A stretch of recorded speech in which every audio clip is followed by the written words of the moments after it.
Marks in 15 days Charak Samhita exam series का ये 11वां part है। इस एग्जाम सीरीज में हम आपको प्रोवाइड करा रहे हैं important shlokas, quick revision notes, साथ में वीडियो लेक्चर्स और previous year exam papers, free PDF slides, 24/7 support और इसी के साथ मोस्ट इंपॉर्टेंट क्वेश्चंस जो हम वीडियो के लास्ट में आपको प्रोवाइड कराते हैं। नमस्कार दोस्तों, मैं डॉक्टर सौरभ, आप देख रहे हैं आयर मेडिकल क्लासेस।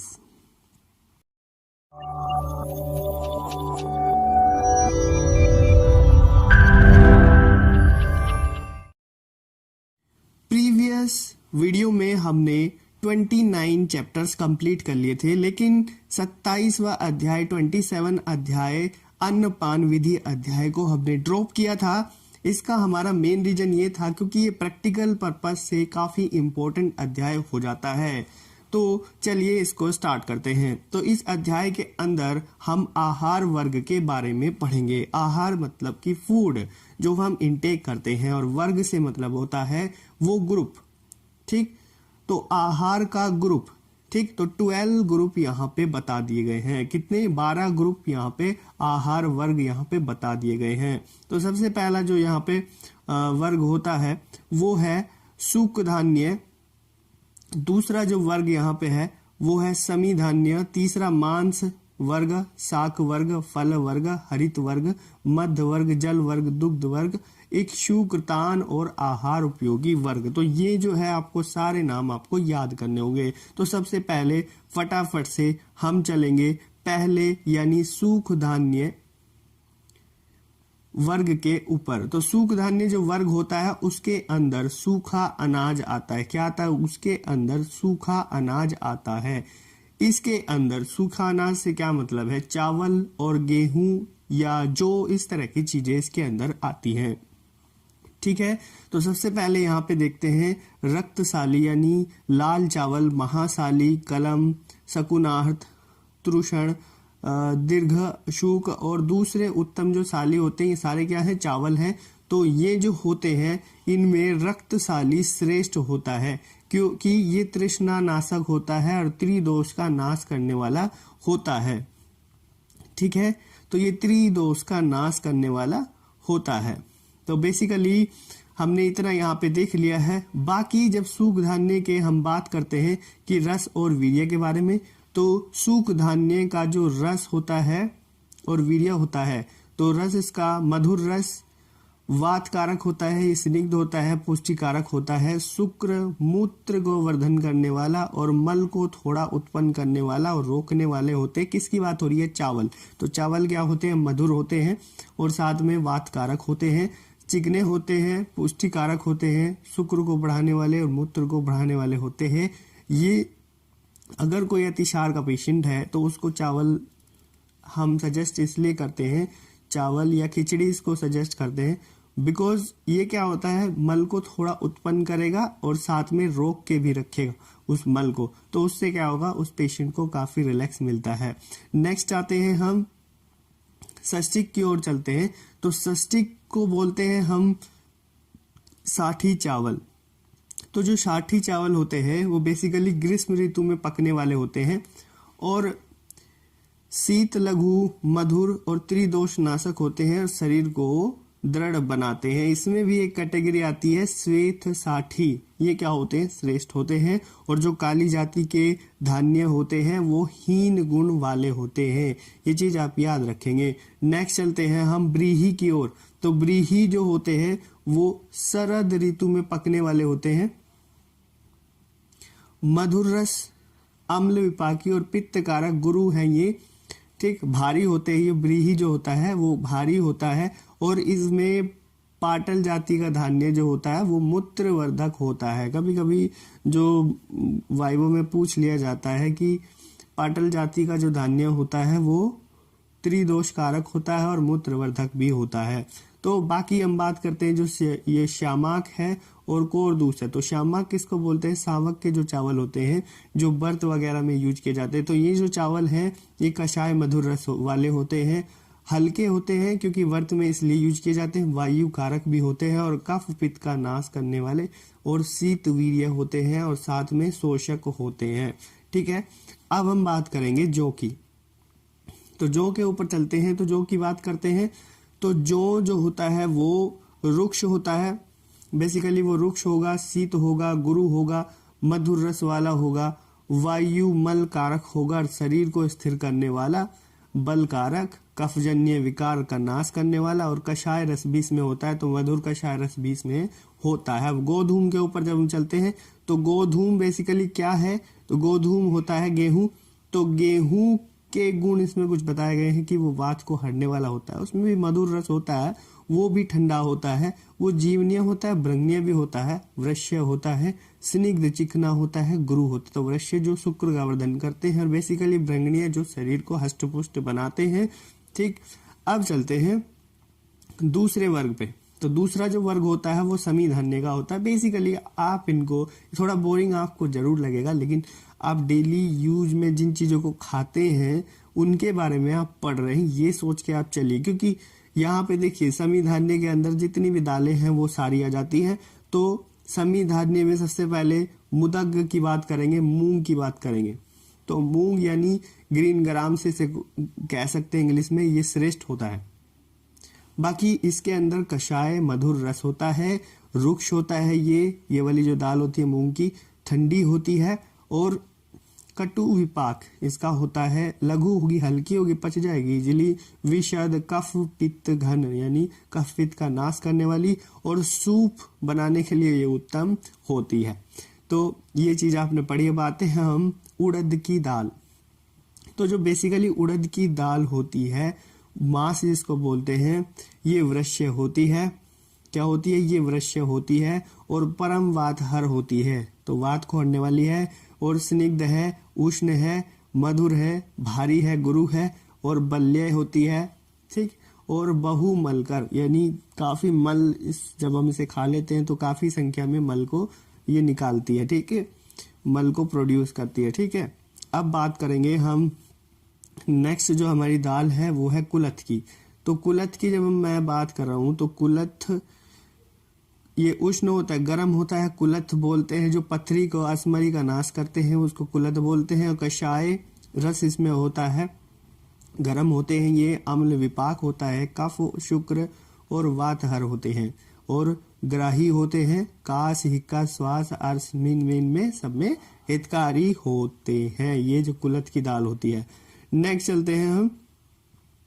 हम चलते हैं चने, मसूर, खंडिक, त्रिपुट, ये जिसे फापरा भी बोलते हैं, और मटर, ये जो दाल होती है इनके ऊपर चलते हैं। तो चने, मसूर और खंडिक, त्रिपुट यानी फापरा और मटर, इसके ऊपर चलेंगे। लघु होगा, शीतवीर्य होगा, मधुर होगा, कषाय रस होगा, रुक्ष होगा और कफ पित्त में ये लाभकारी होता है। तो बेसिकली अब आते हैं तिल। तिल बहुत लोग खाते होंगे, जनरली उन्हें पता भी होगा कि तिल जो होते हैं वो गर्म होते हैं। क्या होते हैं? वो गर्म होते हैं। तिल क्या होते हैं?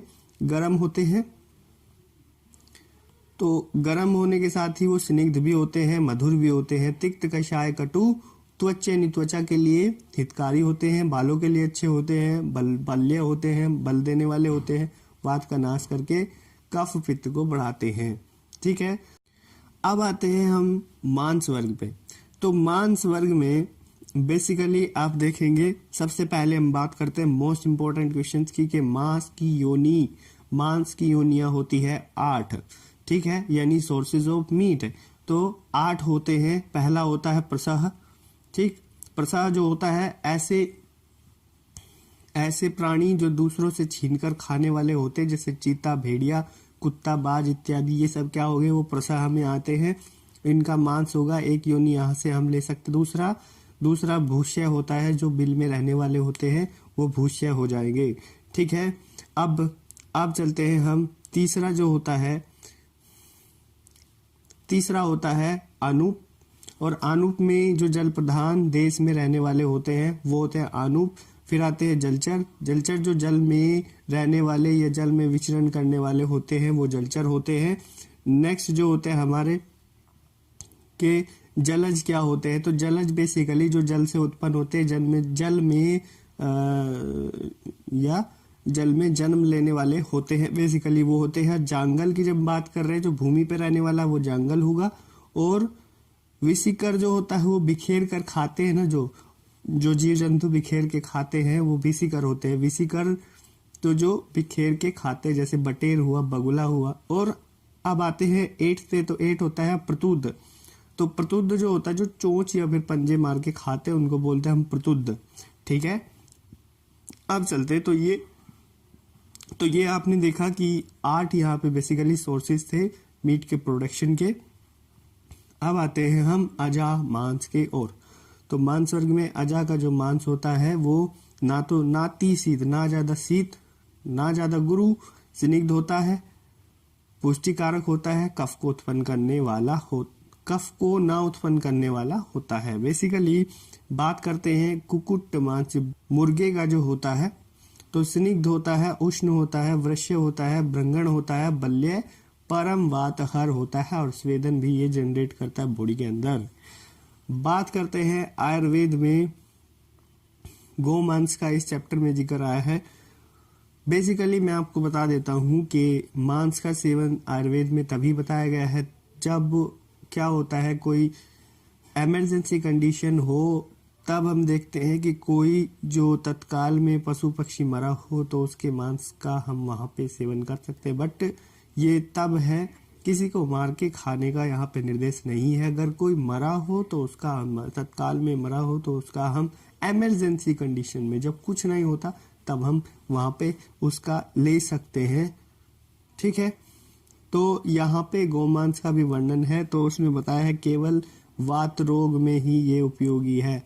पीनस, विषम ज्वर, शुष्क काश, श्रम, थकावट हो गई हो या मांस का क्षय हो गया हो तो उसमें ये हितकारी होते हैं। बात करते हैं मत्स्य यानी जो मछली का मीट होता है। मछली का बेसिकली गुरु होता है, उष्ण होता है, मधुर, बल्य होता है, ब्रंगणीय होता है, वात घन और स्निग्ध और वृष्य होता है। इतना बात समझ में आती है तो हम चलेंगे नेक्स्ट यानी चौथे वर्ग के ऊपर, शाक वर्ग। बहुत ही तेजी से मैं इसको खत्म करूंगा, ये आपको बोरिंग लग रहा होगा बेसिकली, बट अगर आप इनकी क्वालिटीज को जानेंगे तो आप पता लगेगा कि किस रोग में आप किस चीज का परहेज करेंगे तो आप जल्दी यहाँ पे ठीक हो सकते हैं। बेसिकली शाक वर्ग के अंदर जितने भी शाक हैं वो आते हैं पाठा, वास्तुक जिसको बोलते हैं बथुआ, और सुनिष्णक जिसको बोलते हैं उसको बोलते हैं मेथी। तो ये जो शाक होते हैं यानी भाजी होती है, ये ग्राह्य होती है, त्रिदोष नाशक होती है। लेकिन जो बथुआ होता है वो भाजी रेचक होती है। उसकी जो बथुए का शाक होता है वो बेसिकली रेचक होता है। ठीक, नेक्स्ट इसमें है कि काक माची यानी मकोए की बात हो रही है। इसकी भाजी त्रिदोष नाशक होती है, पुष्टिदायक होती है, रसायन, मध्यम वीर्य, रेचन, कुष्ठ नाशक, ये सब इसके क्वालिटीज है। तो ये सब ये होते हैं। ठीक है, नेक्स्ट फल वर्ग पे आ जाते हैं। तो फल वर्ग में पकी किशमिश, जो पकी हुई किशमिश होती है, प्यास, जलन, ज्वर, श्वास, रक्तपित्त, क्षय, स्वर भेद और काश को शीघ्र नष्ट करने वाली होती है, शीघ्र ही उसको नष्ट कर देती है। बात करते हैं खजूर की, तो भैया जो खजूर होता है वो मीठा होता है, पुष्टिकारक, शुक्र का बढ़ाने वाला, चोट, जलन, वात पित्त रोग में हितकारी होता है, ऐसा होता है खजूर। फिर बात करेंगे अंजीर की, तो अंजीर जो होता है उसको फल्गु बोलते हैं और ये तृप्तिकारक होता है, भ्रंगण होता है, साथ में गुरु और ठंडा भी होता है, शीतल भी होता है। 6 नंबर पे आ जाता है हमारा छठा वर्ग, हरित वर्ग, जिसके अंदर सलाद ली गई है। अब हम बात करेंगे कि कौन सी सलाद आपके लिए अच्छी है। तो यहाँ पे हरित वर्ग की मैं बात कर रहा हूँ, तो हरित वर्ग में बेसिकली सलाद आते हैं। अदरक की बात करेंगे सबसे पहले, वो रोचक होता है, रुचि पैदा करने वाला, भोजन के अंदर अग्नि को बढ़ाने वाला, वीर्यवर्धक होता है और इसका रस जो होता है कफ, वात कफजन्य अवरोध जो होते हैं उनमें अच्छा होता है, गुणकारी होता है। नींबू की बात करेंगे तो ये रुचि कारक होता है, दीपन, तीक्ष्ण होता है, कफ वात का नाश करने वाला, कृमिनाश और अन्न का पाचन करने वाला होता है। बेसिकली अब चलते हैं कच्ची मूली की ओर। तो कच्ची मूली जो होती है वो दोष को नाश करने वाली होती है और पकने पर फिर ये तीनों दोष को बढ़ाने वाली होती है। बात करेंगे तुलसी की, तो कफ वात नाशक है, पित्त कारक है। प्याज की बात करेंगे यानी पलांडो जिसको बोलते हैं, कफ कारक है, वायु नाशक है। गुरु है, बल्य है, वृश्य है और रुचिकर है। अब बात करेंगे लहसुन की। तो लहसुन जनरली स्निग्ध, उष्ण, वीर्यवर्धक, कृमि और कुष्ठ, गुल्म, वायु और क्लास रोग को नाश करने वाला लहसुन होता है। बेसिकली ये होती है लहसुन की प्रॉपर्टीज। नेक्स्ट आते हैं 7वां जो वर्ग है मध्य वर्ग है। मध्य वर्ग में सबसे पहले सुरा आती है। तो सुरा में देखते हैं जिसको अनुद्गत मंड कहते हैं। तो ये क्रस पुरुषों के लिए, जो कमजोर पुरुष है उनके लिए है। और दूसरा मूल रुक जाने पर, मूल नहीं है ये मल है, तो मल रुक जाने पर ये अच्छा होता है, ग्रहणी है और अर्श में हितकारी होता है और वायु नाशक होता है। मदिरा की बात करूंगा तो सुरा का मंड इसको कहा जाता है। हिचकी हो, श्वास हो, प्रतिशाय, कास, अरुचि, वमन, इनमें हितकारी होता है, वायु का नाश करने वाली मदिरा है। नेक्स्ट बात करेंगे हम अरिष्ट की, जिसका उपयोग औषधि के लिए किया जाता है। तो अरिष्ट जो है वो शोष, अर्श, ग्रहणी, पांडु, अरुचि, ज्वर और कफ जन्य जितने भी रोग होते हैं उन सबको नष्ट कर देता है। ये रुचि कारक तो होता ही है, साथ में अग्नि को भी बढ़ाने वाला होता है, जो जठराग्नि है उसको भी बढ़ाने वाला होता है। 8वें पे आते हैं। 8वां जो होता है जल वर्ग है। बेसिकली जल वर्ग के अंदर ज्यादा कुछ नहीं हम पढ़ेंगे दिव्य जल के बारे में, क्योंकि जल वर्ग आप अष्टांग हृदय में भी पढ़ चुके हैं। तो दिव्य जल जो होता है आकाश से गिरने वाला जल होता है, जिसके 6 गुण होते हैं, ये इंपॉर्टेंट है। तो आकाश से गिरने वाला जो दिव्य जल इसको बोलते हैं, ये बरसात का जल 6 गुण उसके होते हैं, शीतल, पवित्र, कल्याणकारी, स्वादिष्ट और स्वच्छ और हल्का। एक चीज मैं बता देना चाहता हूँ, ये जो दिव्य जल होता है इसको बताया गया है कि राजा के पीने के लिए होता है, यानी ये काफी क्या बताऊं ऊंचे लेवल का होता होगा। उस टाइम पे राजा लोग इसको पिया करते थे, बारिश के पानी को इकट्ठा कर लिया करते थे।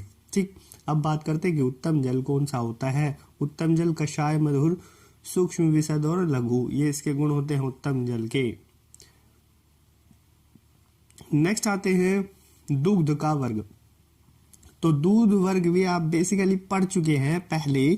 तो दुग्ध वर्ग में यहाँ पे गाय के दूध की बात करूं तो ओज के 10 गुण के समान इसके गुण होते हैं।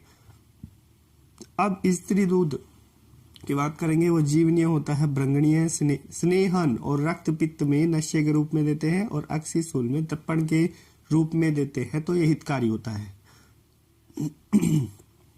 अब बात करते हैं दही की।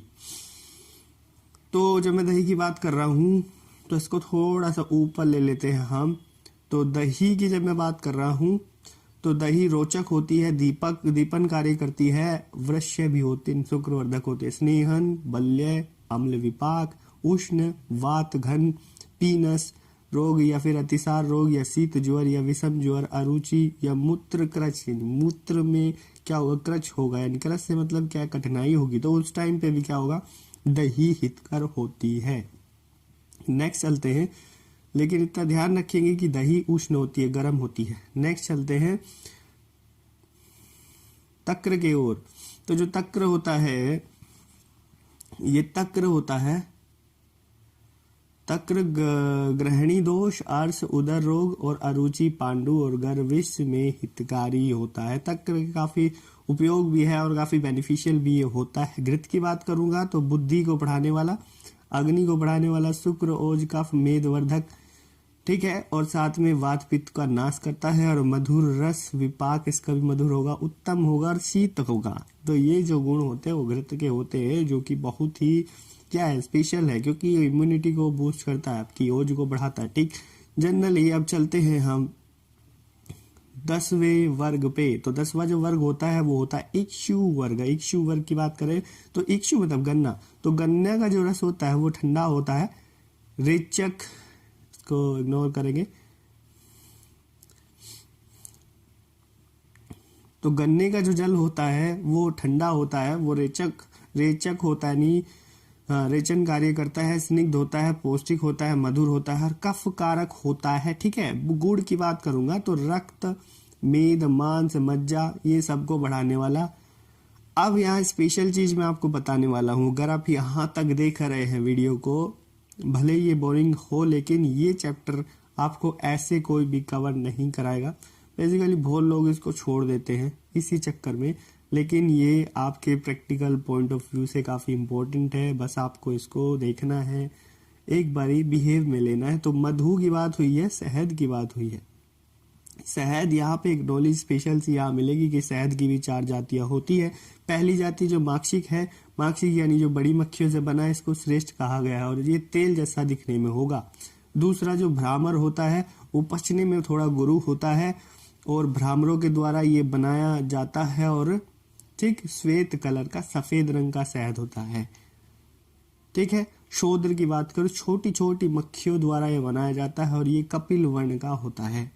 चौथा जो होता है पैतिक शहद या पैतिक मधु, ये पीली मक्खियों द्वारा बनाया जाता है और ये घृत के समान या घृत के समान वर्ण वाला होता है। अब बात करेंगे कि शहद की क्या क्वालिटीज होती है, शहद के क्या गुण होते हैं। तो शहद जो होगा वो गुरु होगा, शीत होगा, रक्त पित्त घन होगा, कफ घन होगा, छेदन, रुक्ष और कषाय मधुर रस वाला होता है। बात करते हैं हम यहाँ पे 11वां वर्ग जो होगा कृतान वर्ग। तो कृतान वर्ग में सबसे पहले पेय की बात करेंगे तो तृष्णा यानी प्यास, ग्लानि, दौर्बल्य, ज्वर, घन और स्वेद जनन और वात का अनुलोमन करने वाला ये बेसिकली होता है पेय। और विलेपी की बात करूं तो तर्पण, ग्राही, लघु, हृदय, तो ये सब इसकी क्वालिटीज है विलेपी की। अब चलते हैं हम नेक्स्ट पे। तो नेक्स्ट में आते हैं मंड। तो जो बेसिकली मंड होता है, मंड क्या होता है, दीपन, अनुलोमन, स्रोतस, मृदुकर और स्रोतस मृदुकर होता है और स्वेद जनन और विरेचक, ये सब इसके मंड के गुण क्वालिटीज होते हैं। ठीक है, और ओदन की बात करूं, ओदन जो होते हैं वो कुक्ड राइस, ये जो पके हुए जो चावल होते हैं और ये राइस का जो चावलों का मंड होता है जो ऊपर पानी आ जाता है, तो कुक्ड राइस है वो लघु होते हैं। और बेसिकली अब यहाँ पे बात हुई है यूज की। तो भैया यूज जो होते हैं वो 6 होते हैं। तो 6 तरीके से, 6 प्रकार से होते हैं। तो अकृत, कृत, तनु मांसरस और यहाँ पे संस्कारिक मांसरस और आम्ल सूप और अनम्ल सूप। तो इस तरह से ये यहाँ पर 6 यूज होते हैं। काफी इंपॉर्टेंट हो जाता है कृतान वर्ग, क्योंकि ये क्वेश्चन आया है पहले एग्जाम्स में, इसलिए मैं बता रहा हूँ आपको। नेक्स्ट आते हैं 12वां जो आहार उपयोगी वर्ग। जो आहार उपयोगी वर्ग में तेल के सामान्य गुण की बात करी गई है। तो तेल जो होता है वो कषाय अनुरस होता है, मधुर रस होता है, सूक्ष्म, उष्ण, बल्य और त्वचा होता है, मेधा और अग्नि को भी बढ़ाने वाला। तो बेसिकली ये इसके तेल के गुण होते हैं कि गर्म होता है तेल। ठीक है, उसके बाद हम चलेंगे कहाँ पे, हम चलेंगे अरंड तेल की ओर। तो अरंड तेल जो होता है वो बेसिकली मधुर होता है, गुरु होता है, भारी होता है और श्लेष्म में वर्धक होता है, कफ को बढ़ाने वाला, वात, रक्त, गुल्म, हृदय रोग, जीर्ण, ज्वर नाशक होता है। बात करेंगे शुंठी की। तो शुंठी में सा, स्नेह, दीपन, वृश्य, उष्ण, वात, कफ, घन, वात कफ का नाश करने वाला, मधुर, विपाक इसका होगा, हृदय होगा, हृदय के लिए अच्छा होगा, रोचक कार्य करेगा यानी रुचि को बढ़ाने वाला। ठीक है, भोजन में। अब बात करेंगे आर्द्र पीपली की। तो जो पीपली होता है वो श्लेष्मल होता है, मधुर होता है, ठीक, गुरु होता है और स्निग्ध होता है। तब होता है जब ये गीली हो, और जब ये सूख जाए तो वो कफ, वात, घन होता है, कटु होता है, उष्ण होता है और वृश्य होता है। ठीक, इतना समझ में आ रहा है। नेक्स्ट चलते हैं मरीच की ओर। तो मरीच भैया जो होते हैं वो, मरीच मतलब है कि जो मिर्च है, क्या कौन सी वाली मिर्च है, काली मिर्च जो होती है, ना तो ज्यादा गर्म होती है, ना अति उष्ण, लघु होती है, रोचन गर्म करती है, दीपन गर्म करती है, वात घन होती है, कफ घन होती है। हींग की बात करूंगा, कटु होती है, उष्ण होती है, लघु होती है, दीपन कफ, वात कफ गन और पाचन रोचन। तो ये था 29 अध्याय। इसके अलावा इसमें बात करी गई है अनुपान के बारे में। तो अनुपान आप बेसिकली पहले पढ़ चुके हैं, तो मुझे नहीं लगता उसको अभी बताने की जरूरत हो, क्योंकि कई बार आप पहले अनुपान पढ़ चुके हैं। तो अनुपान आप खुद से जाकर के पढ़ेंगे, ये होमवर्क है आपका। नेक्स्ट आता है हमारा अध्याय नंबर 30, अर्थेदश महामूल्य अध्याय। तो इस अध्याय में हम सबसे पहले बात करेंगे हृदय के बारे में। तो हृदय में 10 धमनियां होती हैं। क्या होती है? 10 धमनियां लगी रहती हैं। अब हृदय के पर्याय की बात करेंगे तो महत और अर्थ, 2 पर्याय हृदय के यहाँ पे बताए गए हैं। नेक्स्ट चलते हैं कि हृदय में आश्रित भाव कौन कौन से होते हैं। तो हृदय में आश्रित भाव षडंग शरीर जो होगा, दूसरा विज्ञान यानी निश्चयात्मक बुद्धि, इंद्रिया और इंद्रियों के अर्थ, आत्मा और मन के विषय में आता है चिंतया। तो चिंतया भी जो हृदय के अंदर आश्रित भाव कहलाते। तो ये होते हैं हृदय आश्रित भाव। नेक्स्ट चलते हैं। नेक्स्ट हमारा टॉपिक है कि हृदय में अगर आघात हो जाए यानी माइल्ड इंजरी हो जाए तो मूर्छा हो जाती है, और अगर सीरियस इंजरी यानी हृदय भेद हो जाए तो मरण की कंडीशंस आ जाती है। ठीक, अब इसमें एक नेक्स्ट इंपॉर्टेंट क्वेश्चन आता है कि ओज का क्या महत्व होता है। तो बेसिकली ओज क्या होता है? तृप्त करके प्राणियों को जीवित रखता है। दूसरा क्या करता है? ये इसके नाश से जीवन का भी नाश हो जाता है। गर्भ के आरंभ से सार रूप में विद्यमान रहता है। हृदय के निर्माण काल में उपस्थित रहता है। शरीरस्थ रस का स्नेह है और इसमें प्राण प्रतिष्ठित रहते हैं, और इसके जो स्रोतस होते हैं उनको महाफला कहा जाता है। तो बेसिकली ये थे ओज के लक्षण। अब हम बात करते हैं धमनी, स्रोतस, सिरा की निरुक्ति के बारे में। तो सबसे पहले आते हैं कि धमनी क्या होती है। तो धमनी होती है जो धमन क्रिया करे वो धमनी है, श्रवण क्रिया करे स्रोतस है, शरण क्रिया करे सिरा है। तो ये होती है इनकी निरुक्ति। तो बेसिकली अब हम पढ़ेंगे हृदय रक्षा के उपाय। तो हृदय की रक्षा कैसे करें? तो जो मन को दुख देने वाले होते हैं ना, उनका परिहार करें, उन विषयों का परिहार करें। परिहार से क्या मतलब होता है? परिहार मतलब कि त्याग करें या फिर क्या बोलते हैं, परहेज करें। ठीक है, अब आते हैं कि हृदय ओज और ओजो वह जो स्रोतस होते हैं उनका प्रसादन आहार, ठीक है, हमें लेना चाहिए। दूसरा है प्रश्वन यानी शांति करें। ठीक है, ज्ञान की बात करी गई है। तो ये होते हैं कि हृदय की रक्षा के उपाय जिनको बोल सकते हैं। तो 4 उपाय यहाँ पे मेंशन कर दिए गए हैं। नेक्स्ट चलते हैं हम आगे। इस चैप्टर में कुछ भी नहीं है, बस बेसिकली जो आप पहले पढ़ चुके हैं वही चीजें हैं। तो पहले आयु, आयुर्वेद का लक्षण, महत्व, अष्टांग आयुर्वेद, तो इस तरह के जितने भी हैं ये सब आप पहले पढ़ चुके हैं। ठीक है, तो इन्हें मैं नहीं जरूरी समझता कि आयुर्वेद क्या होता है, आयु क्या होती है, आयुर्वेद का क्या महत्व, अष्टांग आयुर्वेद के नाम लिखिए, ये बेसिकली आप जानते हैं। तो इनमें हम टाइम वेस्ट नहीं करेंगे, दोबारा से पढ़ के।